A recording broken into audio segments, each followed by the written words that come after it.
Hola, ¿qué tal? Yo soy Luisa Canturríos y le doy la bienvenida a una emisión más de #Polémica en Redes. El pasado 18 de agosto, el subsecretario de Derechos Humanos de la CEGOP, Alejandro Encinas, presentó el informe de la presidencia de la Comisión para la Verdad y Acceso a la Justicia del caso Ayotzinapa. Entre los puntos a destacar, se reconoce desde el gobierno federal que la desaparición de 43 estudiantes normalistas fue un crimen de Estado. Esto quiere decir que personas funcionarias públicas de todos los niveles de gobierno, incluidas policías o el ejército, participaron o bien directamente en los hechos de la noche del 26 de septiembre del 2014 o se coludieron posteriormente para encubrir y tergiversar los hechos. Al día siguiente, el viernes 19 de agosto, se emitieron más de 80 órdenes de aprehensión. Se detuvo incluso al entonces procurador, a Jesús Murillo Caram. Aunque todo lo anterior fue ampliamente aplaudido en las redes sociales, la conversación también giró en torno a los nombres ausentes de rendición de cuentas. Los obvios, como integrantes de la cadena de mando, pero los no tan obvios también. Por ejemplo, integrantes de medios de comunicación que validaron y maximizaron esta supuesta verdad histórica. Para analizar el tema, convocamos a un panel de personas expertas. Agradezco mucho, primero aquí en Foro, la presencia de mi colega, la periodista Elia Almanza. Bienvenida, Elia, y gracias. ¿Qué tal, Luisa? Muy buenas noches. Muchísimas gracias por la invitación. Estoy muy honrada de estar aquí. Y todo lo contrario, nosotros y nosotras, Elia, una de las grandes expertas en temas de derechos humanos de nuestro país. Y bueno, integrante de Infodemia, también una pieza clave aquí en los medios públicos, Ernesto Ángeles, analista político digital. Bienvenido, Ernesto, y gracias. Hola Luisa, ¿cómo estás? Muchas gracias a ti por invitarme y pues al programa por tenerme aquí. Estoy contento, entusiasmado a ver cómo se pone este programa. Lo mismo de este lado, muchas gracias. Y vía remota tenemos, justo porque además ocurrió el milagro de que este huequito lo tenía libre, al periodista Temoris Greco, uno de los grandes expertos, por supuesto, en el tema Ayotzinapa, documentalista también, justo con Mirar Morir, una de las piezas clave para entender este asunto. Bienvenido, Temoris, y gracias. Muchísimas gracias y bueno, y solamente comentar que no soy fan del Río Tobar, bueno sí soy, pero no estoy con esas gafas por eso, sino que tengo conjuntivitis, pero bueno, a la próxima espero que ya pueda mirarlos con claridad y sin esta oscuridad. Pronta recuperación, Temoris. Sabemos que ahí vas, sí, te hemos visto ya por unas semanas con estos lentes, siempre cambiando de estilo. Además, hay que decir que has, ¿no? Exacto, tomado con mucha dignidad y estilo este asunto. Bueno, pues les comparto la encuesta que le estamos haciendo a nuestra audiencia en Twitter, en YouTube e Instagram, y les pido que, además de contestarla, nos compartan sus arrobas. La dinámica de este programa es para generar interacción con nuestras audiencias digitales, entonces la idea es que les puedan preguntar cosas e interactuar con ustedes también. Elia, ¿en qué medida consideras que las aprehensiones, así como los nuevos elementos de prueba, contribuirán a hacer justicia en el caso Ayotzinapa? ¿Bastante, A, B, mucho, C, poco o D, nada? ¿Por qué votarías? Junto con tu arroba, por cierto. Y redes sociales, no sé si te hacen TikTok, en YouTube, en Twitter. Estoy ahorita en el nivel de Twitter. Okay, venga. Todavía. Ya veremos en siguientes en ese invitaciones. Así es. Entonces, arroba Elia Almanza A. Arroba Elia Almanza A. Y votarías por qué en nuestra encuesta. Yo creo que ayudaría en mucho, o puede ayudar en mucho, estas nuevas elementos que se dan en el caso Ayotzinapa con la revelación que hace esta investigación de la Comisión para el caso instalada a partir de este gobierno. Si bien, si quieren, ya vamos a entrar, me imagino, un poquito más en este tema, se señaló que mucho de lo que se dijo tras la publicación de este informe eran cosas que ya se habían dicho o que ya sabíamos. En realidad, cuando ya nos metemos a desmenuzar este informe y a ver todos estos elementos que nos brinda, sin duda hay cosas bastante valiosas y que no podemos perder de vista, como estos nuevos testigos o testimonios, ¿no? Que muchos de ellos también se perdieron, ya abundaremos en ello. Lo que sucede después con estas órdenes de aprehensión que bien comentas. En fin, son muchos los elementos que tenemos que mantener los ojos bien puestos porque pueden ser determinantes para seguir avanzando en la construcción de esta justicia y esta verdad, llegar a la verdad por parte de los padres. Entonces yo creo que puede ayudar a esclarecer mucho lo que ha sucedido, a desmenuzar también esta llamada verdad histórica que ahora sabemos que, bueno, todo este contexto en el que se encuentra. Y muy importante, sobre todo, Luisa, auditorio, que no se trata solamente de una persona o de una institución, ¿no? Sino que se trata de varios engranes y de varios elementos que tienen que conjugarse para que estos nuevos elementos no se queden en el aire y que no nos quedemos a medias, ¿no? Igual como en su momento fue, o como hace 8 años ya que están por cumplirse con esta denominada verdad histórica. Pues llegaremos ahí, efectivamente habrá tiempo de analizar cada una de las cosas que periodistas como tú han estado reportando y debo decirte que la mayoría de la audiencia, al menos iniciando esta emisión, ya veremos al final, había votado como tú. Hubo buen recibimiento o por lo menos la esperanza de que esta vez va a ser diferente. Ya veremos si Temoris y Ernesto tienen la misma percepción porque sé que son un poco menos optimistas, sobre todo con la parte militar. Entonces, Ernesto, ¿tú por qué votarías? ¿En qué medida consideras que las aprehensiones, así como los nuevos elementos de prueba, van a contribuir a hacer justicia en el caso Ayotzinapa? ¿Bastante, mucho, poco o nada? Pues yo creo que... Y tus arrobas, antes de que se me olvide. Buen punto. Bueno, en Twitter me pueden encontrar como @Ernesto_AG. Y dicho esto, en lo personal creo que ayuda bastante, pues simplemente para que se haga justicia, ¿no?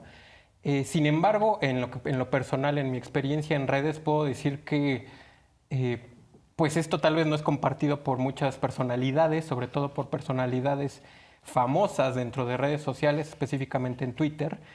Y pues es una desgracia, ¿no? Porque al final de cuentas, y en lo personal considero que pese a la importancia de esta situación, pese a la importancia y paradigmático que es esta revelación y que el Estado decida hacerse responsable, comentócratas y personajes públicos, desde América Rangel, Javier Lozano y otros personajes de oposición, han tratado de desestimar esta situación y han dicho, en el mejor de los casos, que ya se esperaba, que no es una verdad.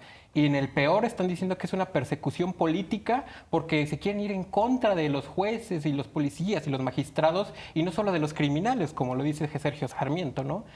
Entonces, no sé, creo que personalmente considero y coincido que pues ayuda bastante, ¿no? En una serie de temas, en una serie de cosas, y la principal de estas es justicia y el esclarecimiento, ¿no?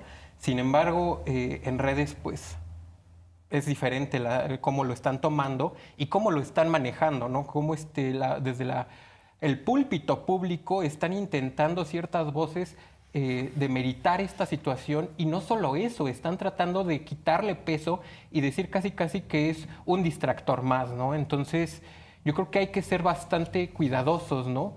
En analizar este hecho y en escuchar voces externas o escuchar voces de aquellos que creemos que son expertos, porque en muchos casos estos expertos que tienen micrófonos públicos, pues no hacen otra cosa más que dar su opinión y su opinión es sesgada y realmente no tiene en cuenta la importancia, ¿no? Entonces, yo creo que sí hacer esta distinción, ¿no? Sin duda no es la primera vez que hay nado sincronizado en lo referente al caso Ayotzinapa, sobre todo desde los medios de comunicación y muchos periodistas o personas que trabajan en medios de comunicación que se han alineado a estas versiones oficiales en el pasado. Creo que, Temoris, tú lo sabes mejor que cualquiera de nosotras y de nosotros, porque incluso públicamente has confrontado a algunos de estos defensores de la entonces llamada verdad histórica. Pero te preguntaría, entonces, ¿en qué medida consideras que las aprehensiones y estos nuevos elementos contribuirán a hacer justicia? ¿Tú coincides con Elia y con Ernesto bastante o mucho? ¿O las opciones C y D son poco o nada? Te pediría la respuesta a la encuesta y también tus arrobas, los espacios donde podemos interactuar contigo en redes. Mira, yo me inclino tentativamente por el mucho. Y esto, bueno, pues las personas de las que estamos hablando van a decir, claro, es que te has vuelto un defensor y un peje zombie y un chairo y un no sé qué. Pero no, o sea, es una decisión, o sea, estoy sorprendido por lo que ha pasado en los últimos días, desde el jueves pasado, gratamente sorprendido. He sido crítico de muchas de las cosas, de las insuficiencias en los avances que ha habido en este caso, porque 4 años lo tuvo Peña Nieto y ya van a ser 4 años que también está con el presidente López Obrador. No esperaba, la verdad, ni que procedieran contra Murillo Karam, ni mucho menos contra los generales Saavedra Hernández y Rodríguez Pérez, que son 2 directos responsables de la criminalidad en esa región y en concreto de lo ocurrido esa noche del 26 y 27 de septiembre. Lo hemos comentado con varias personas que normalmente habíamos expresado nuestra insatisfacción, pero y compartimos la sorpresa. Me preocupa un Lozoyazo. Me preocupa un Rosario Roblesazo. Me preocupa que, aunque yo realmente creo en la honestidad de la gente que integra la Fiscalía Especializada, la Unidad Especial de Investigación y Litigación del caso Ayotzinapa, ellos son parte de una institución profundamente corrupta que sigue siendo casi exactamente la misma que la que tenía Murillo Karam. Le cambiaron el nombre, le pusieron Fiscalía en lugar de Procuraduría, cambiaron a un señor por otro, pero este señor Alejandro Gertz Manero sabemos bien que ha utilizado la Fiscalía no para lo que esperamos los ciudadanos, sino para satisfacer sus venganzas y caprichos personales, y que además se le han caído las cosas en las manos una y otra vez, ¿no? Con la vergüenza de Lozoya, con la vergüenza de Rosario Robles y otras que no venimos aquí a enlistar. Entonces yo espero que sí haya resultados, que Murillo Karam reciba una condena y que sea una condena ejemplar. Espero que los generales que ahora están con órdenes de aprehensión sean detenidos, sean procesados con todo el respeto a sus derechos, pero que sean condenados como merecen por ser cómplices en la desaparición de los 43 estudiantes de Ayotzinapa, en la muerte de 6 personas asesinadas ese día, en que un joven de que nunca se habla, pero es también importante, un joven estudiante de Ayotzinapa que está en muerte cerebral y que no nos decepcione. O sea, realmente espero que no nos decepcionen y que pueda ser un ejemplo, uno de los escasos ejemplos que espero que después sean comunes, en los que se exige justicia y se alcanzan la justicia y la verdad. Y espero ver a las madres y a los padres de los 43, no con la satisfacción ya de que vuelvan a ver a sus hijos, pero que sí sepan que los responsables de estos pérfidos asesinatos y ataques y desapariciones vayan a la cárcel y sean debidamente juzgados y condenados. Llegaremos a la parte de las personas supuestamente implicadas, porque por supuesto, digamos que ahorita el tope de personas funcionarias públicas es Murillo el lunes, y hablo a 100 días porque este es un programa que se repite en varios medios públicos en varios días de la semana. En la conferencia matutina del lunes, el presidente mostró un video del fiscal Gertz Manero citando a su vez al entonces procurador Murillo Karam, diciendo que él asumiría la investigación y por eso digamos que se está recargando el peso ahí. Sabemos que es preliminar y que esto podría derivar en puestos, digamos, más altos, pero en lo que eso sucede, lo que tenemos, porque además, digamos que hay dos frentes, ¿no? O dos espacios donde esto está a debate. El tema ahora de las fiscalías y judicial y el tema desde esta comisión que digamos que se ha trabajado con estas 115 personas que mencionabas voluntariamente, ¿no? No tiene atribuciones, digamos, ni para obligar a nadie a presentarse. Ha sido un trabajo más bien de pues sí, investigación y de tratar de convencer a estas personas de que aporten lo que saben. Quisiera que viéramos el tuit de Alejandro Encinas, precisamente el subsecretario de Derechos Humanos de la CEGOP, que dio este informe públicamente y que después en su cuenta de Twitter dijo lo siguiente: el informe de la presidencia de la Comisión para la Verdad y Acceso a la Justicia del caso Ayotzinapa se lee en conjunto con sus 8 anexos, consúltalos ahí, ¿no? O sea, no solo se presentó en esta conferencia, digamos, a medios de comunicación y a la sociedad en general, se compartió íntegro en redes sociales. Y ahora que decías, Ernesto, que no es la primera vez o que hay muchas voces en los medios tratando de decir que esto ya había pasado en otras ocasiones, quisiera preguntarles cuál es la diferencia entre todo lo que se ha publicado antes, digo, sí, la verdad histórica, pero un montón de informes que se han hecho públicos sobre Ayotzinapa, desde los del GIEI hasta los de gobierno. ¿Qué es lo que hizo a este tan especial, tan diferente? ¿Y qué tanto se compartió de verdad? Porque, por ejemplo, en los del año pasado había grandes partes testadas o bloqueadas, digamos, para que no viéramos ciertas partes que involucraban a militares y demás, ¿no? Después de que alguien lo llevó a la conferencia matutina, la CEGOP los publicó y tuvimos un poco más de acceso, pero eran 2 intervenciones de comunicaciones de las muchísimas que debe haber. ¿Qué tanta información de verdad se está compartiendo esta vez, Elia? ¿Qué es lo distinto, digamos? Bueno, de entrada, y que a propósito del espacio en el que estamos, que generó mucha polémica en redes, era que en esta ocasión, este informe de la Comisión de la Verdad, pues, y a través del subsecretario de Derechos Humanos, Alejandro Encinas, se reconoce, ¿no?, que es un crimen de Estado en contra de los estudiantes al tratarse de una desaparición forzada. Hay mucho, se habló de, bueno, es un tema que ya sabíamos, ¿no?, que en su momento el GIEI, en su último informe de este año, que hay que tomar en cuenta que el GIEI regresa, ¿no?, en esta administración después de que Enrique Peña Nieto, pues, prácticamente los despide. El GIEI regresa en este último informe, un poco de contexto en ese sentido. Ellos regresan, ya había esbozado un poco el GIEI que se trataba de este crimen de Estado, pero este informe y esta comisión lo que muestra en estas evidencias de entrada es reconocer que se trata de un crimen de Estado desde un funcionario público, y eso te da mayores elementos y te vislumbra un panorama muchísimo más amplio de por dónde partir ahora, ¿no? Una vez dicho esto, bueno, ya todos... Lo que sabemos es que esta información que nos brinda muestra también cómo se opera, ¿no?, desde por parte de los elementos de la policía, por parte de los elementos federales, que ahora sabemos que elementos del ejército pues dejaron, ¿no?, a uno de sus estudiantes infiltrados, y también cómo se opera por parte de la investigación. Se trata también de una ejecución, se habla de la ejecución de Juan Salgado Guzmán, operador de Guerreros Unidos, que son piezas claves, por ejemplo, para... pues poder indagar más en los hechos. Y son por cierto, estos puntos... ya es sexenio, es ejecución, ¿no? Exacto. O sea, como decías, es algo sistémico. Exacto. Y en ese momento, y son puntos medulares que te permiten, y que brinda este nuevo informe, que te permite ir desmenuzando, si bien ya sabíamos que se trataba de un crimen de Estado, si ya sabíamos que había violaciones a derechos humanos, que estaba implicado el ejército y los policías, te permite entender y para saber de dónde partir ahora, porque...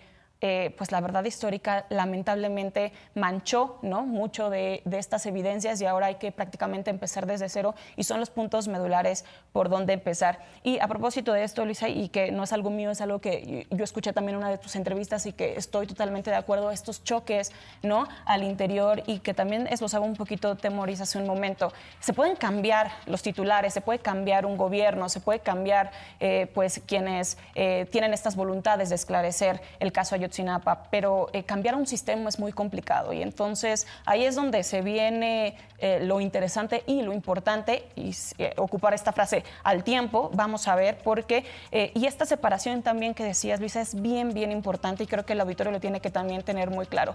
Una cosa es lo que hace la Comisión Especial del caso Ayotzinapa, instalado por este gobierno, y otra cosa es lo que hace la Fiscalía. La Comisión tiene un objetivo específico, que es llegar a la verdad a través de la investigación particular, a través de la escucha, la presentación de pruebas, pero la investigación le compete totalmente a la Fiscalía, y es ahí donde no nada más tiene que presentar, y lo vimos ya en las últimas horas, ¿no?, con los colegas que tuvieron la oportunidad de cubrir la audiencia de Murillo Karam, ya se esbozaron unas primeras acusaciones, pero no solamente se trata de acusar, sino de comprobar. Y entonces aquí hay un punto bien importante y crucial para mí, Luisa, auditorio, Temoris, compañeros, de que pues la Fiscalía pueda comprobar lo que está acusando en el caso de Temoris. Porque ahí va a ser un parteaguas de entender o de saber si estos nuevos elementos que nos brinda el informe de la Comisión de la Verdad, que tiene elementos muy sustanciales y bien importantes,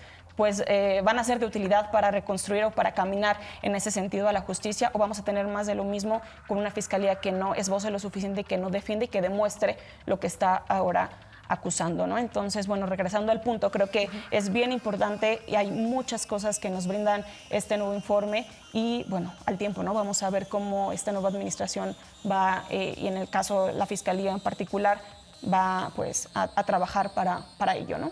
Déjenme ir a un corte rapidísimo, son un par de minutitos, y volvemos ya con esto que pone sobre la mesa Elia, que es la audiencia, la primera audiencia, y la que esperamos también un poco más adelante, de la que estoy segura que habrá mucho que reflexionar. Quédese mientras en @canal14mx, regresamos.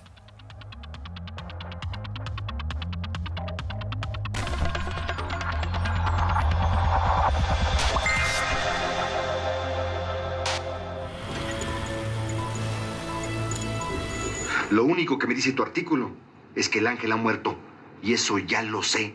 Lo estaba esperando, señor Robles.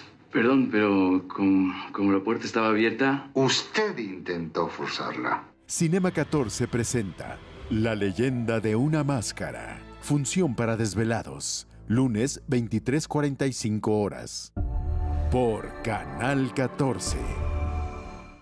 Para ti que vives en Estados Unidos, pero quieres seguir participando en la transformación de nuestro país, nace TV Migrante.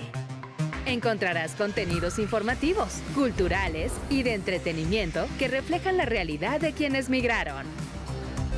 Accede a TV Migrante desde la aplicación gratuita de MX Play y a través de cualquier dispositivo móvil. México está donde tú te encuentres. MX Play.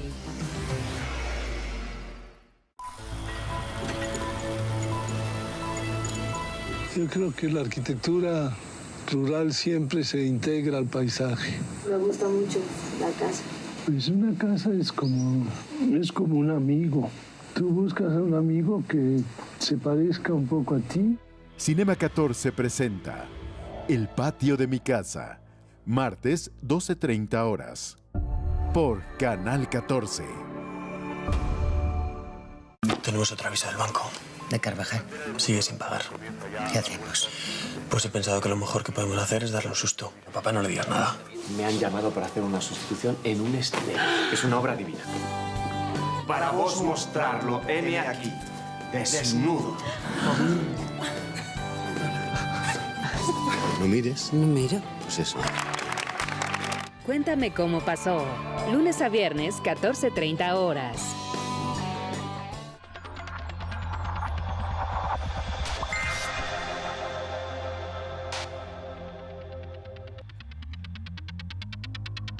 Ya estamos de vuelta en este segundo bloque de hashtag polémica en redes. Les recuerdo que en esta emisión estamos usando el hashtag Ayotzinapa.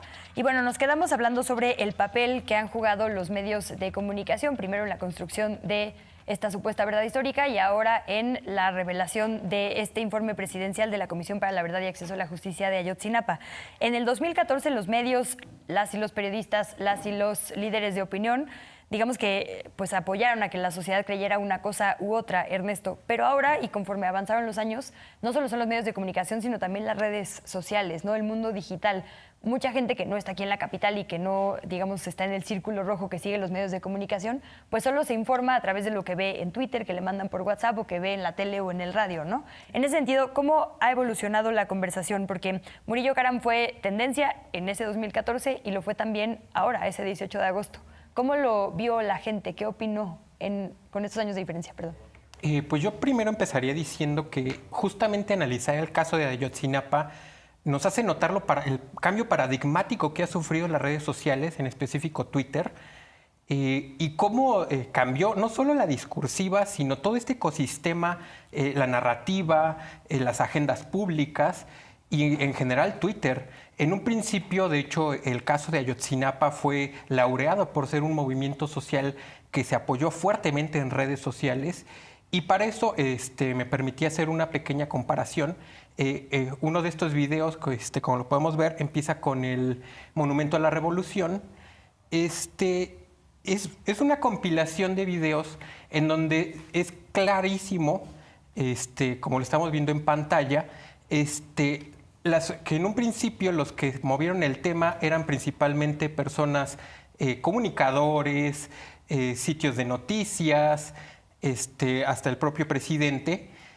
Y conforme pasó el tiempo, digamos, este análisis fue hecho sobre todo en los primeros 3 meses, de septiembre a diciembre, y tal como lo podemos ver, sí hubo actividad, digamos, colectiva, hubo actividad coordinada, pero esta actividad, dado los números que se presentan, es una actividad, pues, desde abajo, podría decirse, porque son números muy bajos en su momento y son números que representan hasta cierto punto movimiento, pero no un movimiento coordinado, automatizado, o no un movimiento tan inflado, por así decirlo. Se ven bots. Y no solo eso, no se ven una intencionalidad de sacar raja política, por así decirlo, de una situación. En un principio las discusiones estaban específicamente centradas en describir y en pedir justicia por este hecho. Y en el segundo video que empieza justamente con este marín, y en el análisis actualmente de redes sociales, podemos ver un compendio, y digo eso, nada más en el video es posible ver el contenido de unos días, no de meses, y solo en un fin de semana saltaron a la conversación pública desde personajes públicos, políticos, troles, sobre todo troles, estos digamos que bien pueden ser impulsados por cuentas automatizadas o no, eso ya depende de un análisis más profundo. Sin embargo, lo importante aquí es la intencionalidad y qué tan sano, digamos, es este entorno. Actualmente el análisis que llevé a cabo y que estaré presentando un poco más adelante, el análisis de la discusión del fin de semana nos muestra claramente no solo la politización de esta discusión, sino cómo fue utilizada con fines políticos y cómo ha sido desvirtuada, al punto en el que dentro de la mayor parte de conversaciones y hashtags que se usan para tuitear sobre Ayotzinapa, unos de ellos decían que era una cortina de humo, otros decían que era una estrategia política para las elecciones, y otros decían que Murillo era un preso político, a diferencia de 2014. Entonces, yo creo que esto es paradigmático en el sentido de, por una parte, cómo era usado Twitter y cómo era poblado, por quiénes era poblado Twitter y cómo lo tenemos actualmente. Actualmente ya Twitter al final parece una caja de resonancia para ciertos mensajes nefastos y que se da amplitud. Entonces, pues yo diría que sí ha cambiado totalmente las redes, ha cambiado totalmente el movimiento y al final como inició en un principio el movimiento digital de Ayotzinapa, que se generaron brigadas, que se generaron grupos, se generaron colectividad digital, cambió totalmente actualmente en donde pues los personajes están envenenando la discusión y están empezando a utilizarla como un arma. Pues déjame retomar un poco de lo que dices de quienes utilizaron esta discusión. Vamos a ver rapidísimo el audio de un tuit de Mario Campa. El maestro dice: para que Ayotzinapa fuera crimen de Estado también hacía falta la defensa mediática encabezada por Carlos Marín y otros medios al servicio de Murillo Karam y la verdad histórica. Nunca olviden ese infame papel. Y vamos a ver unos segunditos de este clip que fue sumamente viral en las últimas horas. Los padres de los 43, de quienes yo ya escribí, debieran irle a pedir perdón por las ofensas que le han propinado a Jesús Murillo Karam. Es la investigación criminal, si me permiten, con esto remato, es la investigación criminal más exhaustiva en la historia de México.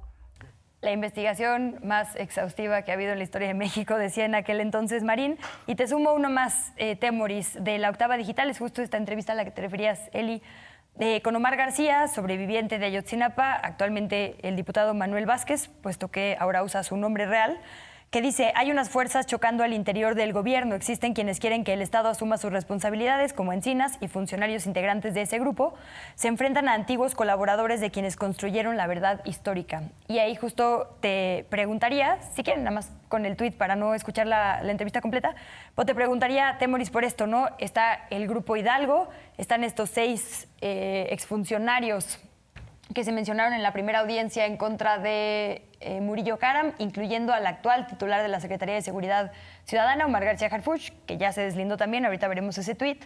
Pero, ¿qué tanto puede avanzar esta investigación si existen estas fuerzas encontradas en las redes, en los medios de comunicación, pero principalmente en la política de nuestro país? Pues mira, para empezar, la Fiscalía Especializada tiene que trabajar en un entorno enemigo. O sea, están adentro de la Fiscalía General de la República. Están en un piso de este edificio negro que está en el Metro Insurgentes, empujando hacia un lado, y todo el resto del edificio está empujando en el sentido contrario. Porque los que falsificaron la investigación, los que mintieron, pues trabajan ahí y no se han ido. Algunos ya fueron a prisión. Otros saben que están en la mira. Pero imagínate que tú tienes que estar trabajando e investigando a gente que todos los días te la encuentras en el elevador, que tal vez necesites un documento o un trámite y esa gente es la que te la tiene que cumplir. Y que además es gente peligrosa, no es nada más el vecino loco. O sea, es gente que ha participado en crímenes en el pasado como parte de una institución. Y esa institución sigue siendo la misma. Entonces es muy difícil para esta fiscalía y evidentemente el primer obstáculo que encuentra está adentro. Lo otro es que también, yo estoy de acuerdo con lo que dice Omar ahí, que es que hay fuerzas adentro del gobierno de la 4T que están en contra de esto porque no les interesa que se limpie nada, porque finalmente lo que hace, lo que haría una investigación a fondo, pues es descubrir todas las redes de impunidad, las redes de complicidades y tirar el pacto de impunidad. Y hay muchísimos intereses que dependen de que este pacto de impunidad continúe adelante. Muchos de las personas que han entrado al gobierno, o sobre todo que han sido candidatas en distintos estados y que han ganado, es gente que viene del PRI y del PAN, o que viene de ese PRD corrupto, y que no representan ningún cambio ni representan las esperanzas de transformación de la gente. Y no quieren que caiga el pacto de impunidad. Entonces, son luchas que se están dando al interior. A mí me parece valiente la postura del subsecretario Encinas. Su compromiso con el tema Ayotzinapa ya lo había demostrado antes cuando era senador. Pero no va a ser fácil. Y yo creo que solamente la voluntad de justicia del pueblo es la que puede forzar, porque además, sí, todos sabemos que nuestro propio acceso a la justicia está ahora en discusión. Si en el caso de un crimen tan brutal como el que se cometió contra los 43, si con movilizaciones tan grandes como las que ha habido en este caso, no se consigue acceso a la justicia y a la verdad, entonces, ¿qué esperanza tenemos cada uno y cada una de nosotros y nosotras para tener justicia y verdad, para que el sistema judicial nos cumpla, para que resuelvan las ofensas que se nos cometen, pero también para que no seamos acusados en falso y nos metan a la cárcel como chivos expiatorios de otro crimen que no tiene nada que ver con nosotros? La justicia y la verdad en el caso Ayotzinapa es lo mínimo que podemos esperar, pedir y exigir la ciudadanía de México para mantener la esperanza de que para nosotros también va a haber algún día, si la necesitamos, justicia y verdad. Déjame quedarme un segundo contigo, Tembris, para preguntarte por un tema en el que eres experto. Digamos que esta promesa del actual gobierno, que bien narras, la de que haya justicia y que no haya repetición de hechos tan atroces como este, tiene ejes paralelos, ¿no? No solo es esta comisión para la verdad del caso Ayotzinapa, hay una comisión para esclarecer los hechos ocurridos, ¿no?, en las décadas de lo que mal llamamos también la guerra sucia y demás. Y dos de los elementos en el centro de todos estos vasos comunicantes son el Ejército y la Marina, que históricamente han sido entes opacos. Tú por ahí narrabas en alguna entrevista que te escuché cierto pacto entre justo las autoridades civiles y las militares histórico en nuestro país desde los tiempos del más racio PRI.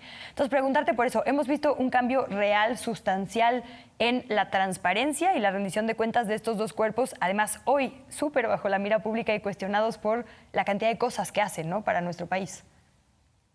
Mira, si lo pensamos como el peor escenario, el Ejército va a utilizar el poder que le ha dado el presidente de la República al encargarlos de la seguridad pública, al darles el control sobre la Guardia Nacional, al darles todos estos entradas en la administración civil, como son los trenes, los puertos, los aeropuertos, las aduanas. Van a utilizar el hecho de que Andrés Manuel ha hecho del Ejército el garante de su legado, o sea, ha hecho una gran apuesta por el Ejército, algo que no esperaba nadie, que no esperábamos. Lo van a utilizar para garantizar su propia impunidad, para asegurarse de que ese pacto por el cual ellos no dan golpes de Estado y los civiles no se meten en sus asuntos prevalezca y pueden seguir haciendo lo que se les antoje. Ese es el escenario malo. El escenario bueno, que es el que tenemos que desear todos, es que Andrés Manuel haya logrado una comunicación y una alianza con un sector del Ejército que sí aspira a que este sea ese ejército del pueblo que se forjó en la revolución, que no es aristocrático, que no defiende intereses ajenos a los del pueblo, que no voltea los fusiles contra el pueblo, y que este sector prevalezca sobre el sector Cienfuegos y el sector Saavedra Hernández, el sector de todos estos generales temibles, y que efectivamente veamos que se abre el camino hacia un ejército que esté con el pueblo. Probablemente la realidad estará entre esos dos escenarios, en algún punto entre ellos. Esperemos que sea mucho más cercano al escenario bueno que el escenario malo. Tenemos 2 minutitos, Elia, pero déjame preguntarte por algo que tuiteabas el otro día. Justo tu mensaje era citando a una entrevista que dio a W Radio Encinas, diciendo: me gustaría que tuviera mejor ritmo la investigación de la Fiscalía. Ahora que mencionabas esto, ¿no? Una cosa es lo que puedan hacer estas comisiones y otra es ya la parte de los ministerios públicos, del Poder Judicial y demás. Déjame sumar un tuit rapidísimo de Pigmenio Ibarra que dice: durmió en prisión Murillo Karam. Recordemos que empezó la semana en prisión preventiva justificada, puesto que existía riesgo de fuga, por lo menos hasta la segunda audiencia, ¿no? Nadie lo torturó. Y ya, bueno, después habla un poco más al respecto, pero me parece importante hablar a veces de los debidos procesos, porque de repente hay esta percepción justo de que la justicia no avanza a la par de la sed social, pero bueno, los procesos son complejos. Sí, totalmente, y lo evidencia Encinas en esta presentación del informe del día jueves 18, en el que también esboza otro momento y dice, pues yo también quisiera que ya extraditaran a Tomás Herón, ¿no? Luego de que revela también que se le buscó y se le solicitó colaborar y él lo rechazó, ¿no? Y en ese sentido le preguntan, bueno, entonces, pues, ¿cuándo lo vamos a ver? Y dice Encinas, yo también quiero saber, ¿no? Y ante la insistencia también de los medios de comunicación, que si está fulanito de tal, que si está fulanito de tal, él no puede dar esa información. Y bueno, refrendar o insistir en este punto que por una ruta está la Fiscalía, que le corresponde hacer las investigaciones y el desahogo de pruebas y acusaciones, y por otro lado está esta Comisión de la Verdad, que es coadyuvante pero no vinculante, ¿no? Claro. Finalmente son ejes totalmente distintos. Y bueno, en el caso, en el último tuit de Epigmenio Ibarra, que dice nadie lo torturó, pues es un tuit muy fuerte, ¿no?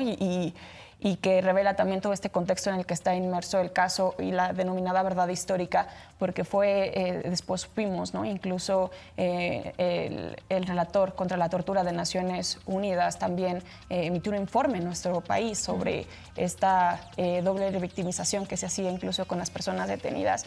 Y bueno, el debido proceso sin duda es fundamental, y lo vimos también en este informe de la Comisión, que saca mucha información y también polémica en redes, ¿no? Porque todo estaba como tapado, todo estaba como oscuro. Bueno, ahí son como ligas que se estiran y aflojan, porque como medios de comunicación y siendo un caso público, pues siempre vamos a buscar, ¿no?, esta información y dar a conocer a las personas sobre ello, pero bueno, también cuidar sobre todo, y en este punto tan importante en la investigación, el debido proceso es fundamental. Lo decías, ¿no? Al tiempo, no es que no se vaya a dar a conocer, esperemos, pero no podemos arriesgar la posibilidad de justicia quizá por adelantarnos. Déjame ir, Elia, a una pausa rapidísimo, un par de minutos, y regresamos para seguir hablando de esto, el debido proceso y cómo la violación a hizo que hoy la verdad histórica se esté cayendo y que haya de dónde tirarla precisamente. A la pausa y regresamos. Mientras les recuerdo que puede participar en nuestra encuesta. Está en Twitter, en YouTube e Instagram de las redes de Canal 14 y es la siguiente.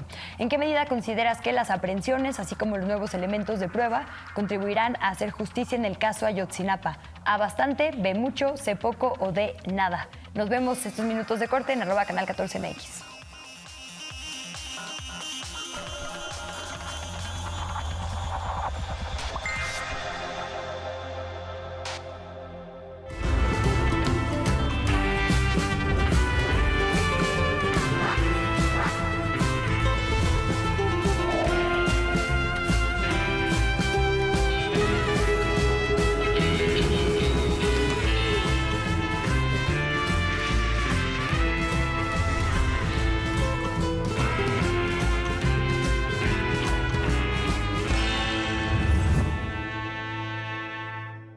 Ciclo de cine, Abuelas, Abuelos y el resto. Estoy esperando una llamada de Nueva York. ¿Y una llamada de quién estás esperando tú? De mi amante.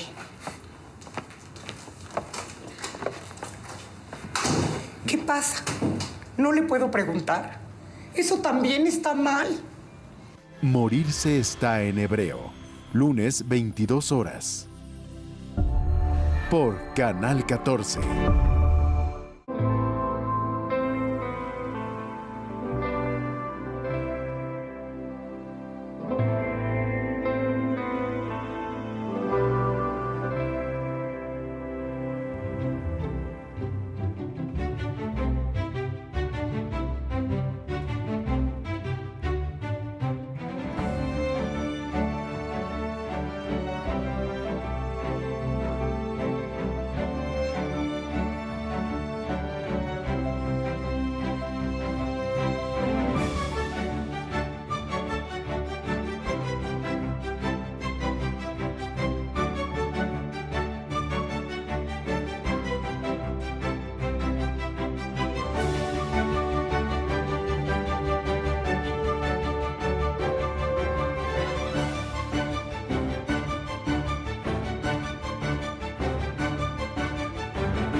Gracias por seguir en sintonía en la señal de Canal 14 y particularmente en esta polémica en redes.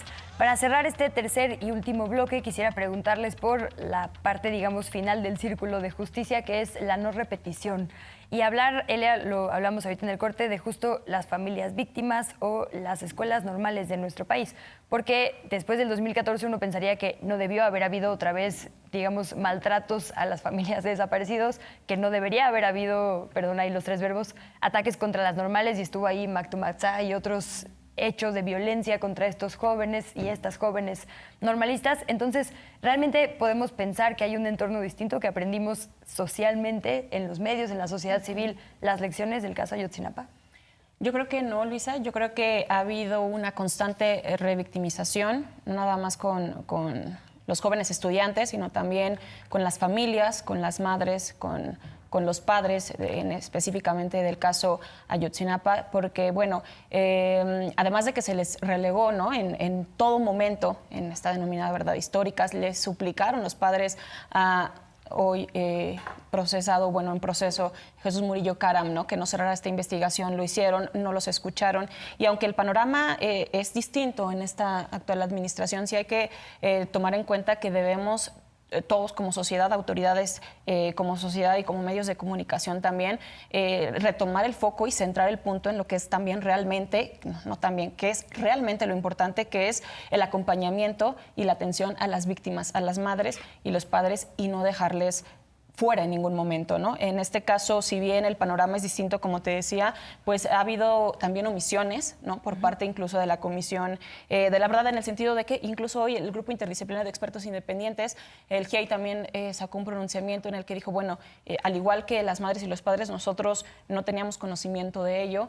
Y en el sentido de reparación del daño, creo que también, incluso como medios, tenemos que girar un poco. Y en este caso sabemos que la reparación del daño o el acceso a la justicia no está, por lo menos ahora. Y no pensar la reparación del daño como un punto final, sino también como un proceso de transición. Y en este proceso de transición se le tiene que incluir sí o sí, sin excepción, a las madres y los padres. Y ellos tienen que estar enterados en todo momento de cómo van los avances en las investigaciones, de qué es lo que se está realizando, a quiénes están investigando, ¿no? Entiendo que son momentos muy delicados por el sigilo de la investigación, pero sí no perder de vista que son ellos los principales y quienes hay que atender. Hace una semana estuvo también aquí en nuestro país la Comisión de la Verdad de Colombia, dejó lecciones muy importantes, y en el sentido, hacía referencia a eso, ¿no? La Comisión por la Verdad en Colombia se centró todos sus trabajos en la escucha y en el proceso de atención a las víctimas, ¿no? Creo que la escucha y el acompañamiento y el poner el punto medular en las víctimas es central y no dejarlas fuera, si eso nos compete a todos. Sin duda, como dices, lo decía el GIEI, lo decía el Centro Pro, que les ha acompañado legalmente en todo este proceso. Así es. Además, informarles primero, ¿no? Como claro, que de repente las conferencias se hacían y ahí es donde las familias se enteraban de cosas, en lugar de en atención directa. Incluso Encinas arrancó así, y me imagino que de ese nivel ha de haber estado la reunión previa del presidente con los familiares. Arranqué Encinas diciendo eso. Fue una reunión bastante dura, bastante dolorosa, y por supuesto, después de que todos nos enteramos y desmenuzamos el informe, claro que fue así, ¿no? Los familiares tienen derecho apoyo a entender y a acompañar todo este proceso de investigación y no darlo a conocer horas antes, ¿no? Creo que esas cosas no son menores y hacen un cambio en cuanto a la procuración y el camino a la justicia de las víctimas. Insisto, esta reparación del daño o este camino a la justicia no tiene que ser un punto final, sino que tiene que ser transversal en todo el momento. Temoris, es nuestro tercer y último bloque. Nos preparó Ernesto un montón de gráficas, entonces antes de pasar para allá, quisiera cerrar contigo. ¿Qué más te parece que debemos tener presentes como sociedad, como gremios, digamos, como todas y todos quienes acompañamos este caso, de ahora en adelante? Me pareció muy oportuno que Elia sacara lo de la Comisión de la Verdad de Colombia, porque ese fue un proceso muy delicado, muy amplio, pero sobre todo súper serio. Y estuvo acostumbrado, estuvo acompañado con una jurisdicción especial de paz. O sea, fue la oportunidad que se dio a este país para facilitar la reincorporación a la sociedad de gente que había cometido crímenes, tanto de guerrilleros como de soldados. Pero la manera de reincorporarse a la sociedad era recibir beneficios o penas menores a cambio de verdad, a cambio de explicar exactamente qué es lo que fue. Me tocó estar justo en la época de las elecciones de junio, cuando les tocó a los guerrilleros hablar y reconocer que lo que habían hecho con los secuestros, con los asesinatos, y gente que los apoyaba me decía, ay, ojalá que lo hagan bien, porque los soldados estuvieron muy bien, dejaron la vara muy alta. Y al final estos exmiembros de las FARC, que ahora están en la vida civil, explicaron lo que habían hecho, hubo molestias, hubo llanto, hubo familiares de víctimas muy enojados, pero finalmente tuvieron verdad, saben dónde quedaron los cuerpos, saben quién hizo qué, y eso es necesario y es sanador para la gente, es sanador para la sociedad. Aquí todavía parece que estamos lejos porque no hay pocos que estén dispuestos a hablar. Hay otra comisión de la verdad sobre los crímenes cometidos durante la Guerra Sucia, entre 1965 y 1990. Es un lapso muy amplio, no, veo difícil que puedan enfocar su trabajo, pero sobre todo tenemos que saber qué pasó. Como sociedad y las personas parientes de víctimas tienen que saber qué pasó con sus seres queridos, con las personas. Sin verdad no podemos tener una justicia completa, y sin justicia jamás vamos a cambiar. Seguiremos siendo el mismo país de mentirosos, asesinos que conocimos con el PRI, que conocimos con el PAN. Nos tienes unas gráficas justo con muchas de estas palabras que se han mencionado aquí, Ernesto, porque son parte de nuestra conversación, es justo lo que estamos discutiendo en todos los espacios posibles. Sí, preparé unas gráficas en donde podemos ver claramente las diferentes discusiones. En la primera de ellas, el diagrama 1, el gráfico 1, que son todas las conversaciones en general, todas las palabras que podemos encontrar en Twitter específicamente.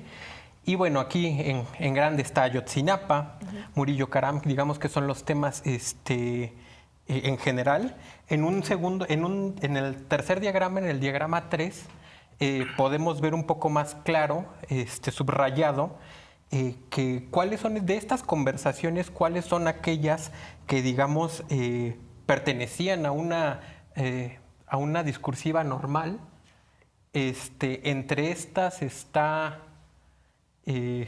Peña Nieto, Reclusorio Norte, nos faltan 43, Verdad Histórica, Jesús Murillo Caram, Alejandro Encinas, Sí fue el Estado. Por ahí hasta Cienfuegos, ¿no? Que también hasta Cienfuegos.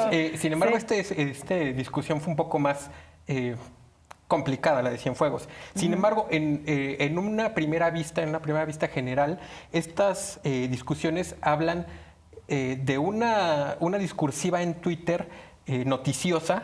Sin embargo, en el diagrama 2, en donde están... Te vamos siguiendo.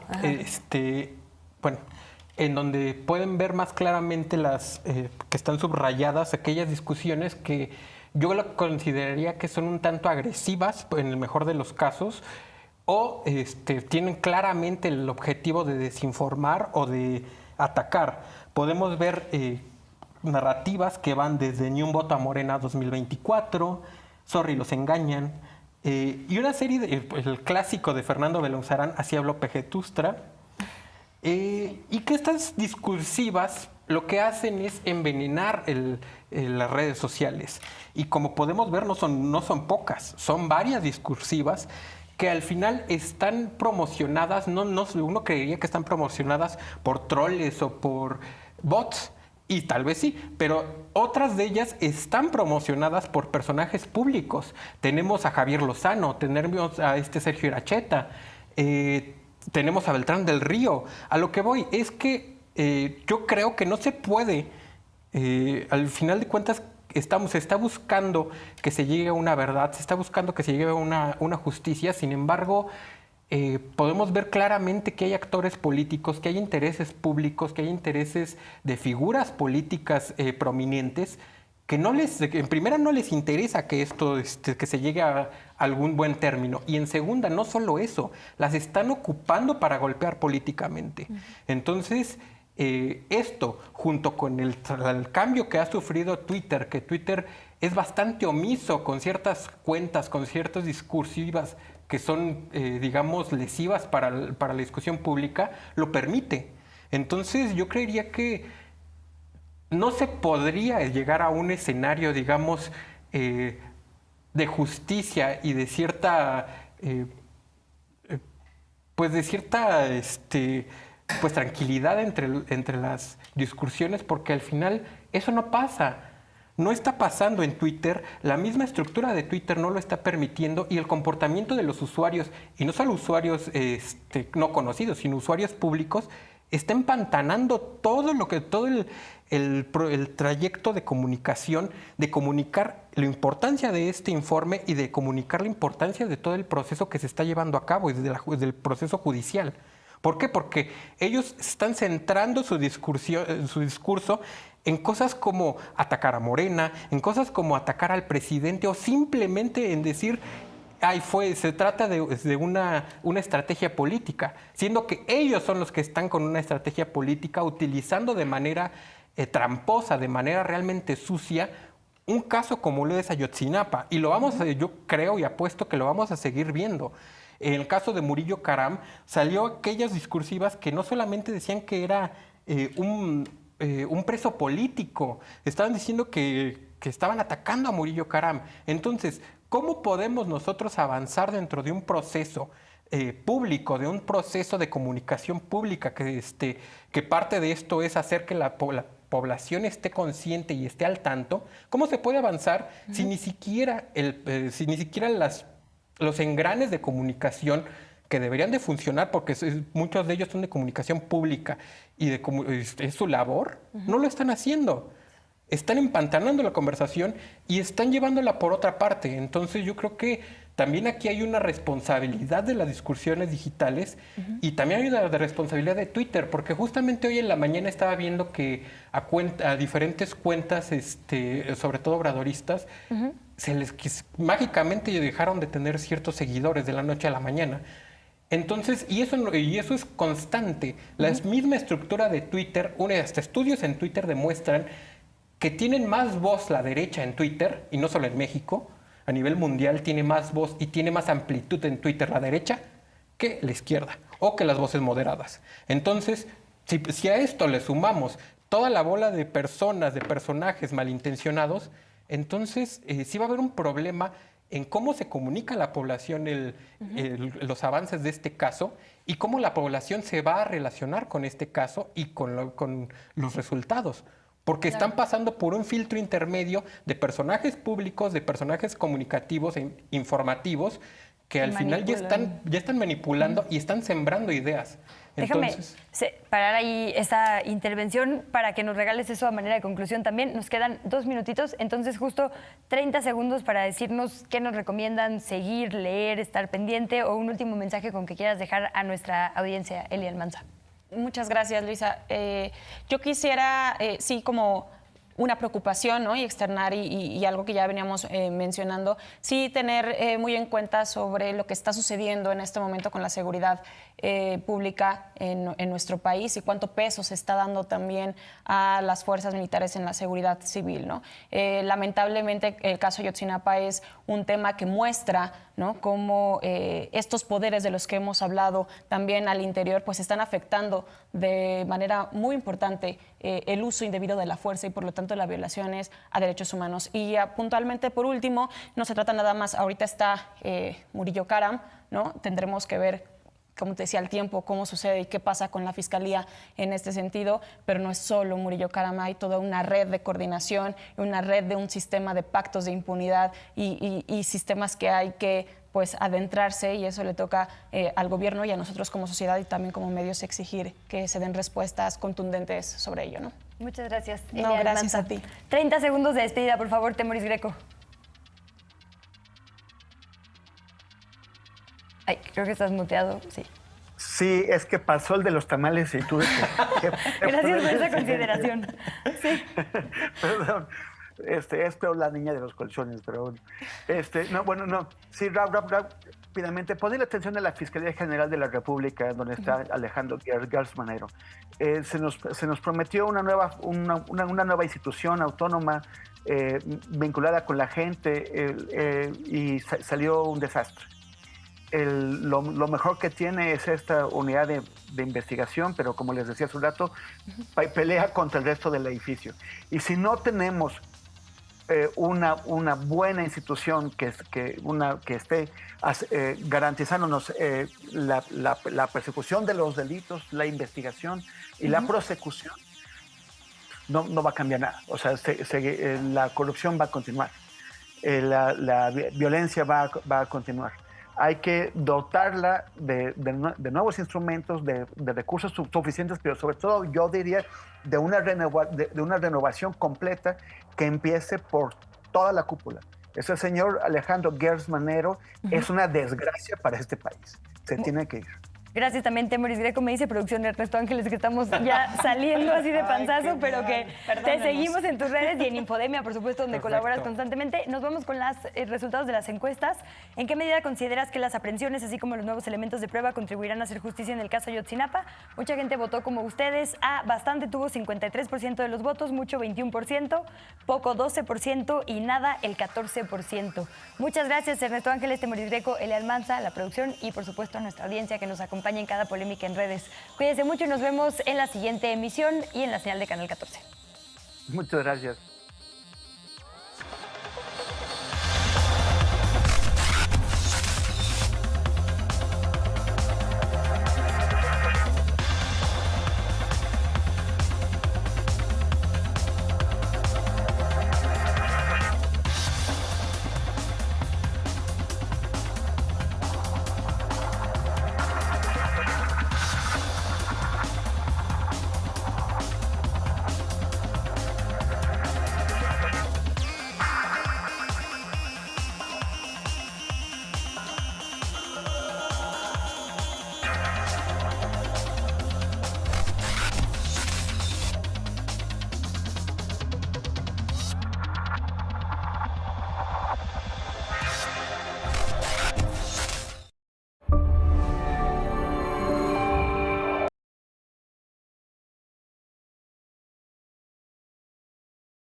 A continuación, ciclo, abuelas, abuelos y el resto. Clasificación B. Adolescentes.